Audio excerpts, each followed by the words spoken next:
دو نہیں ایک پاکستان کا جو نعرہ ہے وہ تبھی پورا ہو سکتا ہے جب میرا کے پی کے کا وہ پٹھان یا ہزارے وال پگڑی پہن کے دستار پہن کے داڑھی رکھ کے پانچے ٹخنے سے اوپر کر کے ویسٹ کوٹ پہن کے جب کسی چوک چوراہے سے گزرے گا تو اس کو بھی وہی پروٹوکول دیا جائے گا جتنا ایک پینٹ کوٹ اور ٹائی پہننے والے کو دیا جاتا ہے، تو میں سمجھوں گا پاکستان خود مختار ہو چکا ہے۔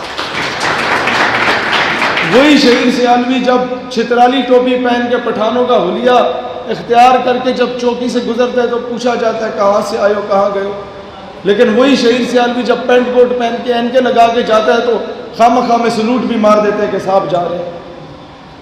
تو اقبال یہی تو روتے تھے، یورپ کی غلامی پہ رضامند ہوا تو، مجھ کو گلہ تجھ سے ہے یورپ سے نہیں ہے۔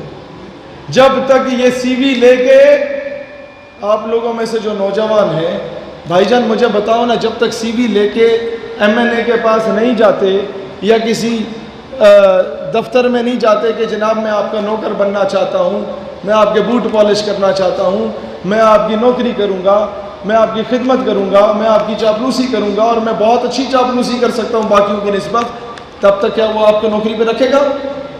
نہیں رکھے گا نا۔ تو جب تک خود جا کے بیٹیوں کی دلالی نہیں کرو گے تب تک امریکہ بھی تمہیں اپنا غلام نہیں بنائے گا۔ یورپ کی غلامی پہ رضامند ہوا تو، مجھ کو گلہ تجھ سے ہے یورپ سے نہیں ہے۔ اگر وقت پہ نقیب اللہ محسود کے قاتلوں کو کیفر کردار تک پہنچا دیا جاتا تو آج میرے کے پی کے میں آگ نہ لگ رہی ہوتی۔ اگر وقت پہ جب پہلا ڈرون اٹیک فاٹا میں گرایا گیا اس کے اگلے دن نیٹو کی سپلائی کو روک کے اس کے کنٹینر کو آگ لگا دی جاتی تو دنیا ہمیں بغیرت نہ کہتی۔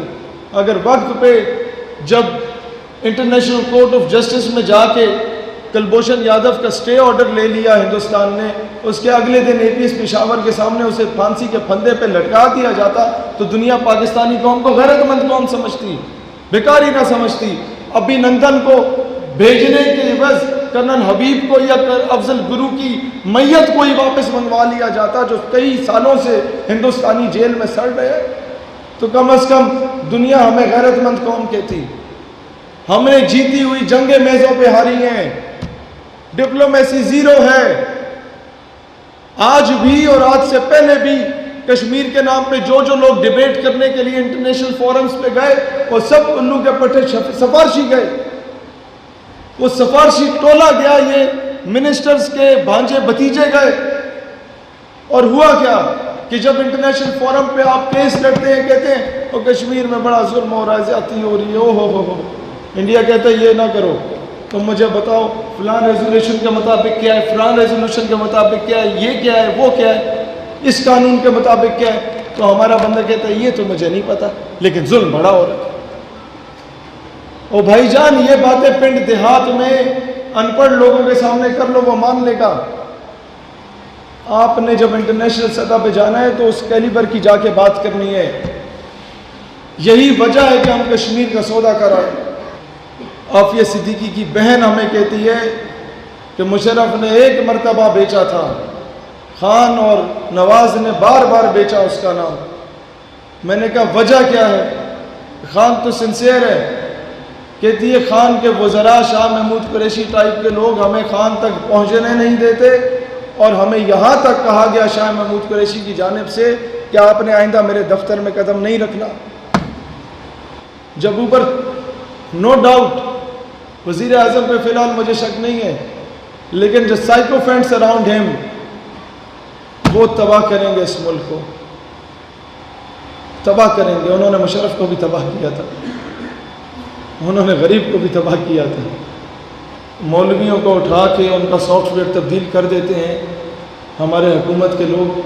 اسی طریقے سے وہ عبدالشکور نامی قادیانی جو ملک سے باہر دفع ہوا تھا، اس کو ڈونلڈ ٹرمپ کے سامنے پیش کرنے والے سلمان تاثیر کا بیٹا جو پاکستان کے آئین اور قانون کے خلاف ڈونلڈ ٹرمپ کے سامنے بکواس کر رہا تھا اور دنیا میں پاکستان کو ذلت کا نشان بنا رہا تھا، آج تک اس کی نیشنلٹی کینسل نہیں کی گئی۔ کیا یہ انصاف کا دورہ معیار نہیں ہے؟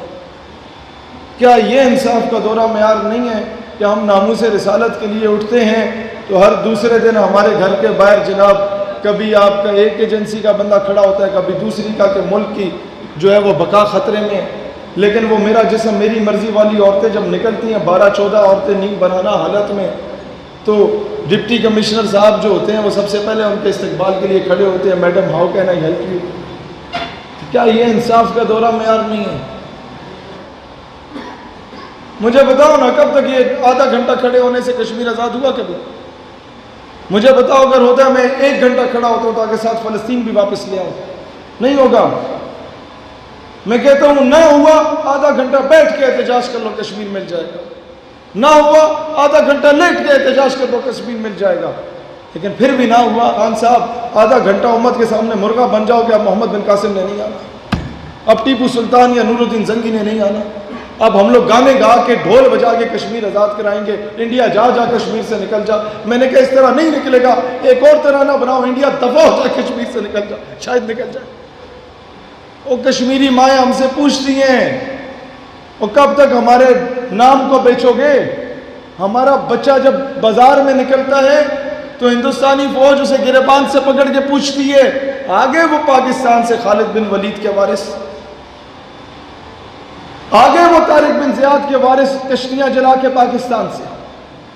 وہ کہتی ہے بیٹا مجھے پتا ہے تم لوگ بڑے مجبور ہو، لیکن تم تقریریں بڑی اچھی کرتے ہیں، مجھے بتاؤ نا میں اس سے کیا جواب دوں؟ تمہاری تقریر لا کے سناؤں یا تمہارے وزیر اعظم کی تقریر لا کے سناؤں؟ دوستان سی بتا، یہ جب بیک گراؤنڈ میں یہ لگتا ہے اس کا مطلب ہے کہ آپ ذرا ختم